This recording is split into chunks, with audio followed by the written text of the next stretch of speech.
জরাধি হরে কৃষ্ণ। বৃন্দাবনে ওই শ্রীলা করে কোনজন? না জানে রাধা কৃষ্ণ, না জানে গোপীগণ, ভগবানও জানে না, রাধা রানীও জানে না, গোপীরাও জানে না। জেনেছিল কে? একজন ব্যক্তি। তিনি কে? তিনি হলেন যোগমায়া। সেই যোগমায়া আশ্রিত লীলা এরকম রয় আকার দন্তস্ব। রটাকে র হচ্ছে ভক্ত, দন্তস্ব হলো ভগবান। ভক্ত আর ভগবান এর মিলনের মাঝখানে একটা আকার দাঁড়িয়ে আছে। আকারটাকে শ্রীমদ্ ভাগবত গীতাতে বললেন এই আকার হলো দৈবী হুস্যা মহ মায়া দূরত্বয়া, অর্থাৎ এই আকারটা হলো মায়া। ভক্ত ভগবানের মিলনের মাঝখানে একটা মায়া কাজ করে। হরি বল, হরে কৃষ্ণ। যেমন এখানে কিন্তু শুনতে আপনারা এসছেন, অনেকে বাড়ির থেকে আসতে পারেনি, কেন? আমার ছেলে আমাকে ছাড়া থাকতে পারেনি। হরি বল। অনেকে মায়ায় পড়ে আছেন, কি যে আমার নাতি আমাকে ছাড়া ঘুমাতে পারে না। এই যে মায়া, আজকে ভক্ত ভগবানের মিলন, এই মিলনের মাঝখানে মায়া কাজ করছে। কবিরা সেই মায়া ত্যাগ করে দিয়ে ভগবানের চরণে শরণাপন্ন হয়েছিলেন। হরি বল। সেই ভক্ত আর ভগবানের মিলন লীলা যেটা, এটাই বৃন্দাবনের রাস লীলা। হরি বল। চলুন জয় পঞ্চম অধ্যায় ভাগবতের প্রথম শ্লোকে আস্বাদনী বলে ভগবান পিতা শরদ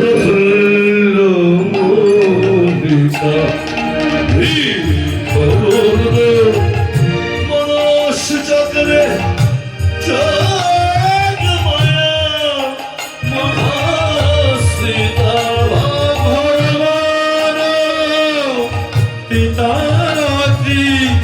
শরদ ফুল্ল মল্লিকা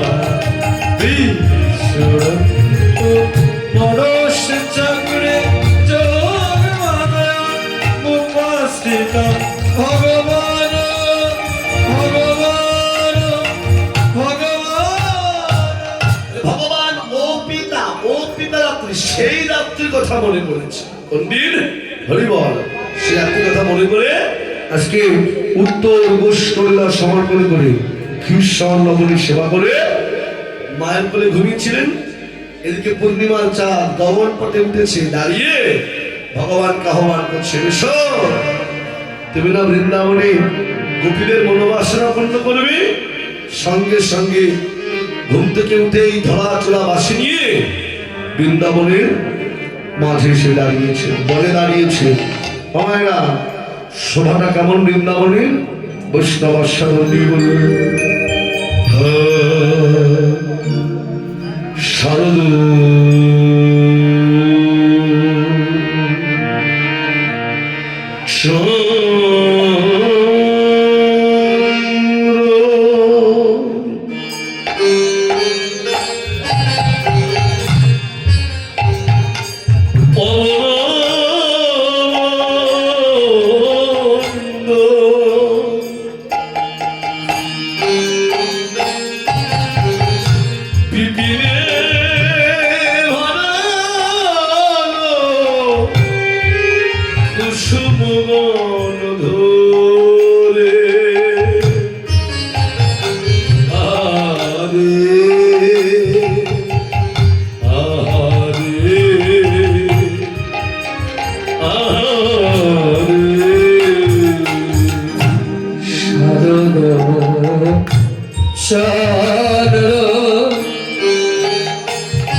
কুসুম গন্ধরে আরে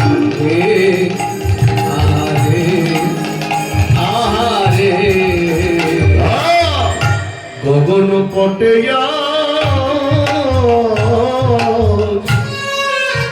দেখো আজ চাঁদ উঠেছে, আজি গগন পটে আছে চাঁদ উঠেছে, সেই যে 16 কলা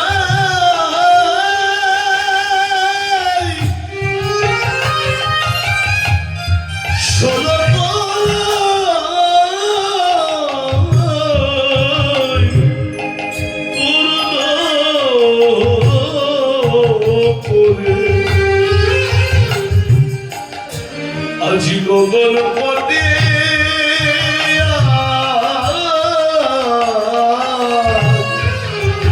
আজ চাঁদ উঠেছে। ওরে শোলকলা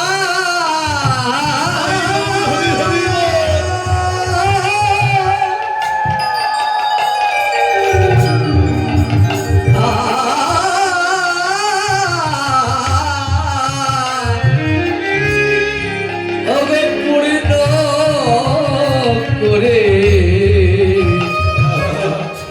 গগন পটে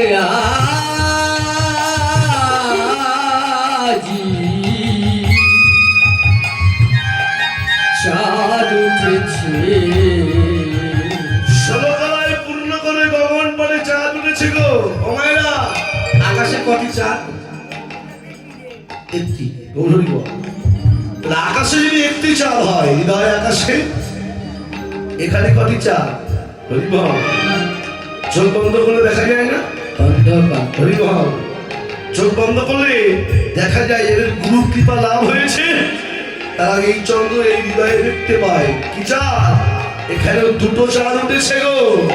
ওই রাইট চাঁদ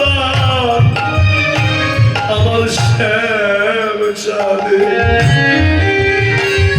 চির হৃদয় আকাশে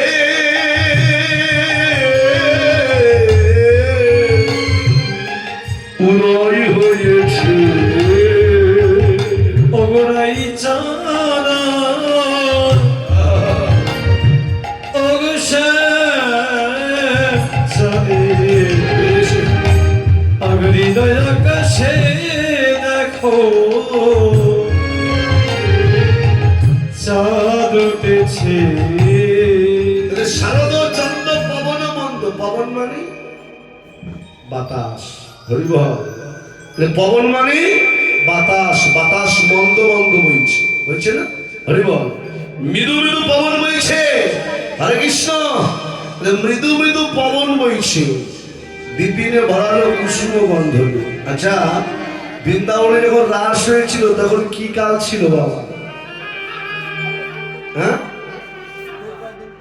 কি কাল ছিল যখন রাস হয়েছিল বৃন্দাবনে? আমাদের তো 6টা ঋতু, তাই না? কোন ঋতুতে রাস হলো? শরৎকাল। একটু মিলিয়ে নিন তো। বৈশাখ জ্যৈষ্ঠ কি কাল? গ্রীষ্মকাল। আষাঢ় শ্রাবণ বর্ষাকাল। ভাদ্র আশ্বিন শীতকাল। হরে কৃষ্ণ। ভাদ্র আশ্বিন শরৎকাল। আশ্বিন মাস চলে গেছে না? ভাদ্র চলে গেছে, আশ্বিনও চলে গেছে। হরি বল। এখনো কিন্তু রাস হয়নি, হয়েছে? হরে কৃষ্ণ। কার্তিক মাসও চলে গেল, জানি। এখন অগ্রহায়ণ মাস, রাস এখনো আসেনি। এসেছে? কোন কালে গিয়ে রাস করছে? কার্তিক অগ্রহায়ণ কি কাল? হ্যাঁ, হেমন্ত কাল। হরে কৃষ্ণ।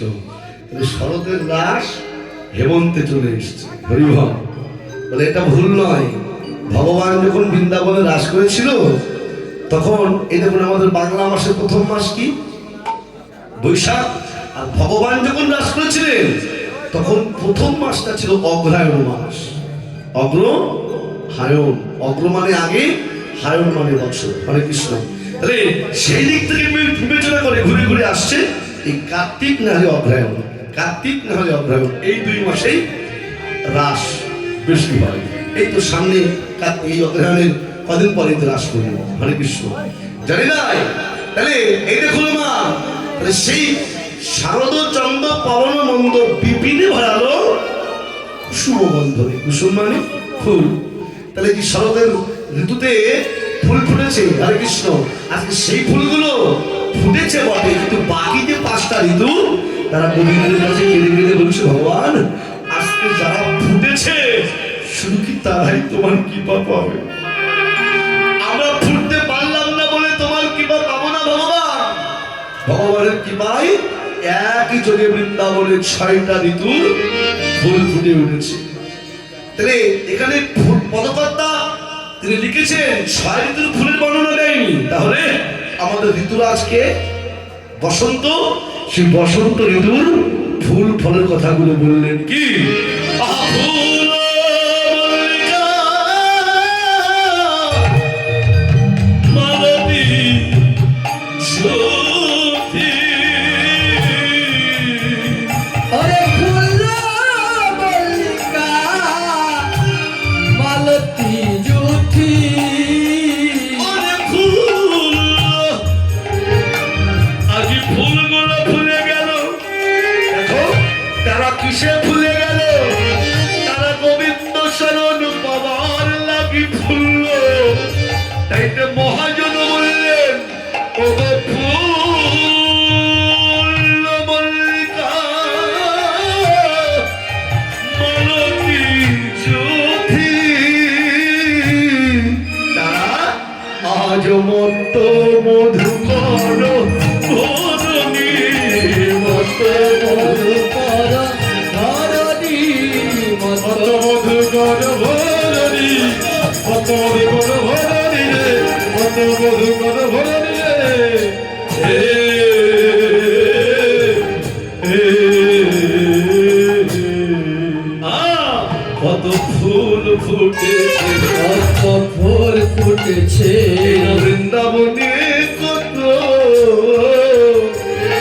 আজ ফুল ফুটেছে। এই নবৃন্দাবনে কত ফুল ফুটেছে। দেখো যারা ফোটে না আজ তারাও ফুটেছে।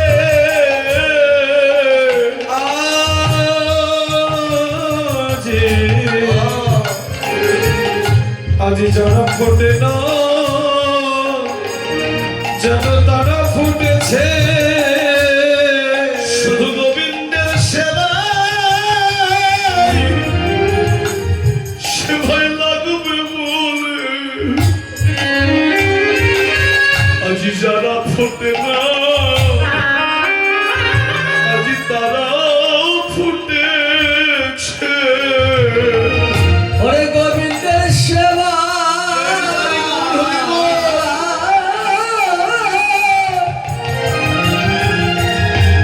গোবিন্দের সেবা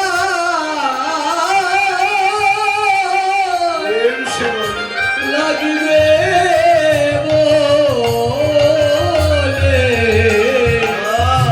আজ যারা ফোটে না তারাও ফুটেছে।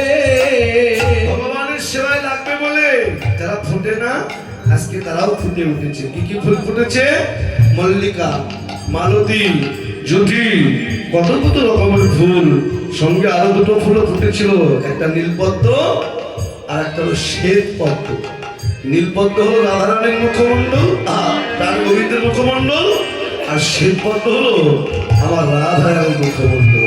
ও মায়েরা, এই দুটি পদ্ম ফুটেছে। হরে কৃষ্ণ, এই দুটি পদ্ম ফুটেছে গো যারা রে। হরে কৃষ্ণ, ফুল তো ফুটেছে, ভ্রমণের কাজ কি? মধু লুটে নিয়ে আসে। কিন্তু ভ্রমণগুলো আজকে মধু পান করছে না। কি করছে গো? ফুলের চারিপাশে গিয়ে এরা গুনগুন গুনগুন গুনগুন গুনগুন করে। তারা গুন গুন গুন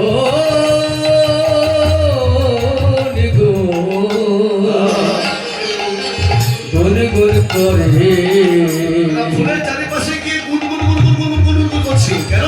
হরিবা, হরে কৃষ্ণ, ফুলগুলোকে ডেকে বলছে, ফুল ফুলের মধু যেন সরে পড়ো না রে। ফুলে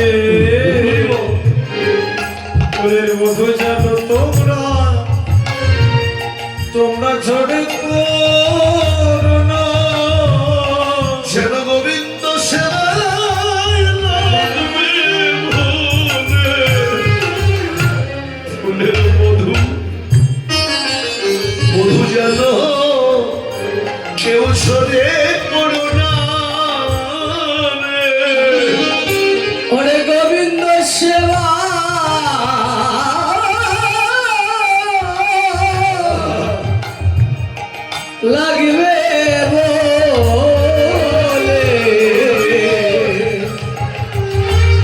মধু যেন ঝরে পড়ো না। বন্ধু, কেউ ঝরে যেও না, গোবিন্দের সেবায় লাগবে। বলি বল, কেউ তোমরা ঝরে পড়ে যেও না। যারা রে আজকে ফুলগুলো গোবিন্দ সেবায় লাগবে বলে ফুটেছিল। যারা রে আজ এই দেখুন, এই যে অক্লান্ত পরিশ্রম করে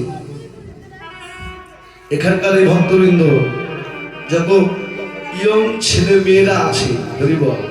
আর সব থেকে বলবো আমাদের দাদুর কথা। দাদুর নামটা যেন কি? সুধাংশু দাদু, হরিব। এই বয়সেও যে অক্লান্ত পরিশ্রম, হরিব, একটা দিন নয়, একটা সপ্তাহ নয়, একটা মাস নয়, একটা বছরকে ঘুরে কিন্তু আজকে এই দিন আমরা পাই। এর মধ্যে নতুন কাউকে আমরা পাই, আবার পুরাতন কাউকেও হারিয়েও ফেলি আমরা এখান থেকে, জানি তাই। হরে কৃষ্ণ। এই অক্লান্ত পরিশ্রম করে নিজের কষ্টার্জিত অর্থ উপার্জন করে আবার ব্যয় করে কত সাধুগুরু বৈষ্ণবের দ্বারে দ্বারে মাধুকরী করে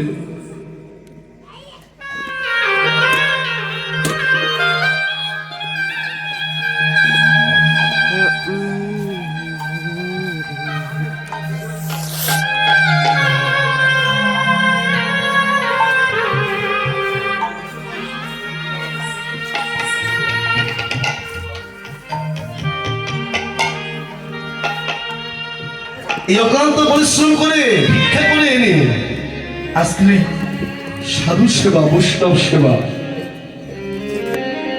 এরা ছোট মানুষ হয়েও এই যে কৃষ্ণ ভজনের পথে এদের মতি হয়েছে। আশীর্বাদ করবেন, জনম জনম যেন এই মতিটা যেন গোবিন্দের চরণে থাকে।